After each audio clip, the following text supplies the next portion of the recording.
and remain standing for a moment of silent meditation.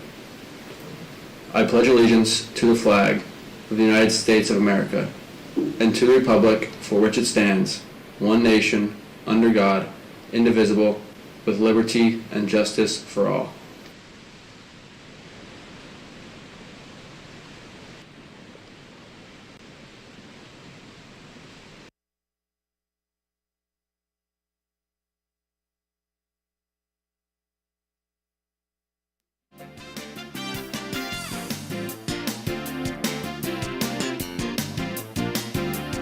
Good morning, Mount Carmel area, and welcome back to this edition of MCA Live. I'm Alexis O'Donnell, and here's today's announcements. Today is Tuesday, April 5th, Day 5. Girls in grades 10 through 12, please check your email. A Google form was sent and should be filled out if you wish to run for the field day court. Any girl interested in playing varsity or junior high soccer can sign up in the athletic office. Any girl interested in becoming an MCA cheerleader can also sign up through the MCA Cheerleaders Facebook page or the Cheerleaders of MCA Instagram page. Now here's Katie with today's news. We see our teachers every day in the classroom. When the school day is over, do you ever wonder what they do outside the walls of our school? Our Get to Know Your Teacher segment today will give you a glimpse of Mr. Schlegel.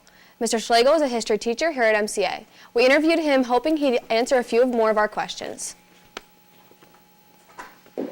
Why history? Well, I really did get into teaching because of history itself. At a very young age, I was always just interested in history. I was born on Veterans Day, so it was just kind of like that whole historical aspect just seemed to follow me my whole life. I've had a lot of family members that were interested in history, getting into Civil War reenacting, and it just seemed like a natural way for me to go. What are your hobbies? So my biggest hobby right now would definitely have to be Civil War reenacting. I've been doing that since I was about 12 years old, so it has been a big part of my life. I'm a part of a Union artillery unit as well as a Confederate dismounted cavalry unit. And really, I'm just all over the East Coast pretty much every year going to different reenactments, different battles. Of course, I've been to Gettysburg multiple times. I was at the 150th Gettysburg reenactment. And on top of that, a lot of the other anniversary reenactments that were really big, I was at most of them. Which is your favorite class to teach? I really can't say that I have a particular class that I like to teach the most. World history I love just because it's, for a lot of people, their first experience with world history. And because of that, there's a lot of new ideas coming to the table. We've heard about American history so many times, but not really many people hear about world history that often. But civics, on the other hand, learning how the American government works and learning how the American dream has changed over time and how we have to admit that we're not a perfect country, but we are working on that. I mean, we're always here in order to make a more perfect union. So I just love teaching both of my classes, and I really couldn't pick one of the two. What do you do in your free time or outside of school? So when I get home from school, like say I leave here, 3 o'clock comes around, I pretty much head home. I'll go home, do some work around the house, post my lessons for the next day, get some supper, and just hang out, watch TV, play video games, something like that. On weekends, I do have a second job. I work as a forklift operator at MI Windows and Doors. What is your biggest ambition? My biggest ambition in life is pretty much to just continue teaching, continue doing this pretty much for the rest of my life. I'm really excited to be starting a family here in the next couple of years, and really that's just kind of what I've always wanted to do. So just some other things I'm involved with. A lot of people don't really see me as a musical person. I don't really listen to a lot of music, but I really do love playing music. I played a lot of instruments growing up. I started with the trombone with my school band, but from there, as I got into reenacting and things like that, I picked up things like the harmonica, the fife, the bugler for our artillery reserve, so I'm always out there playing taps, reveille, whatever we need to do. My mom's played piano her entire life, so she was a really big inspiration for me to get into that.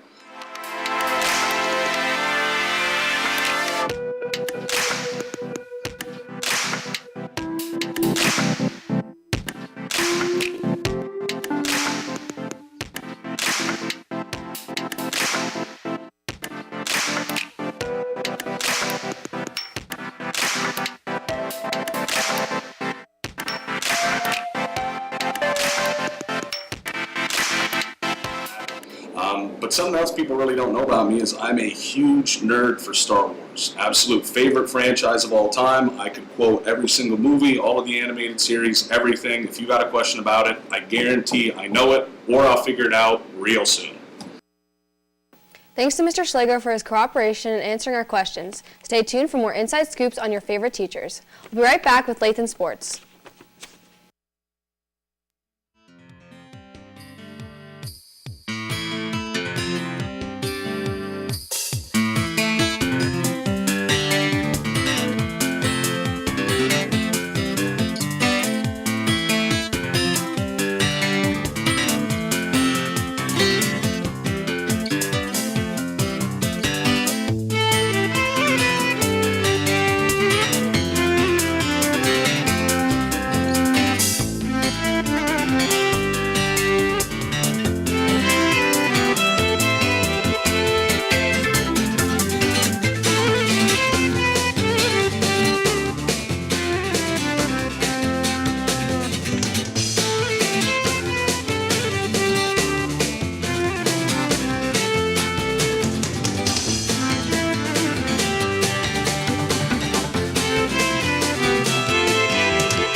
The boys and girls varsity track teams are having their first meet this afternoon. We decided to take a deeper look into each squad that will be representing MCA this season. For the boys team, their main strength is that they have many returning district qualifiers and medalists who have a lot of varsity experience. The Red Tornadoes boys have all of their field event competitors returning. This includes district champion of the shot put, Matthew Kelly. Also returning alongside Kelly in the throws is Matt Chicatano, who was third in district discus. The Red Tornadoes took 3rd, 5th, and 9th in the District 4 discus competition, with Michael Farinato coming in 5th place and Michael Curie just behind him in 9th place. Alongside with the returning throwers, Pedro Feliciano and Garrett Bryan are the returning jumpers who qualified for districts last season. On the track for the Tornadoes, the 4x100 meter relay team placed 3rd in the district meet, and the 4x400 meter relay placed 6th. Both teams are looking to work hard and improve on their impressive last season finishes. The girls' varsity track team is looking forward to yet another successful season. Last season, the girls tied for the PHAC Division III championship and finished with a record of 6 wins and 1 loss. Most of the postseason medalists from last season graduated, so the team will be looking toward younger participants to step up. 2 key returning throwers for the Tornadoes include Avery Dowkis and Alyssa Reisinger. Last season, Avery finished 2nd in the District 4 championship, where she threw the shot put for a distance of 38 feet 6 inches. Avery is also coming off an 8th place finish at the PA State Indoor Track and Field Championship over the winter. Junior Alyssa Reisinger had an 8th place finish in discus in District 4. Another district qualifier returning is sophomore Charity Vellner. Last year, she finished 8th in the triple jump and 9th in the pole vault at districts. Due to the lack of experience in some of the other events, it may take some time to find the right fit of athletes in the different events. Good luck to both the girls and boys teams as they travel to Bloomsburg this afternoon to take on the Panthers. Stay tuned for more updates and scores for this year's varsity track team. Last night, varsity baseball took on Bloomsburg and won with a score of 12-0. Drew Jagosinski had an impressive game on the mound as he threw a no-hitter in 6 innings. It is MCA's 21st no-hitter in school history. Colin Lakaitis and Julian Steller each had 3 hits in the win. Last night in college basketball, Kansas won the championship game against the North Carolina Tar Heels. Kansas came back after being down by 16 points. It is the largest comeback in a national title game ever. Tonight in sports, junior high softball will host Williams Valley. The game will start at 4 p.m. Varsity softball will travel to Jim Thorpe. Varsity track will travel to Bloomsburg to meet the Panthers. That's all for sports. Back to Alexis at the news desk. Thanks, Lee. Trout season opened up this past weekend, and some of our students shared some of their first catches of the season. First, freshman Luke Blessing was out on Lake Glory by Knoebels and caught a rainbow trout. Junior Avery Dowkis reeled in a nice-sized rainbow trout out in Catawissa by Idle Park. Sophomore Ryan Widener also had success by Idle Park and hooked a large Palomino trout. Freshman Brady Wilkowski was near Gordon and pulled in his first catch of the season, a rainbow trout. Freshman Caden Hine was also out near Gordon and reeled in a rainbow trout. Out on Lake Glory, Cole Spears caught a rainbow trout. Freshman Drew Jagosinski also had a successful open day with a nice sized rainbow trout.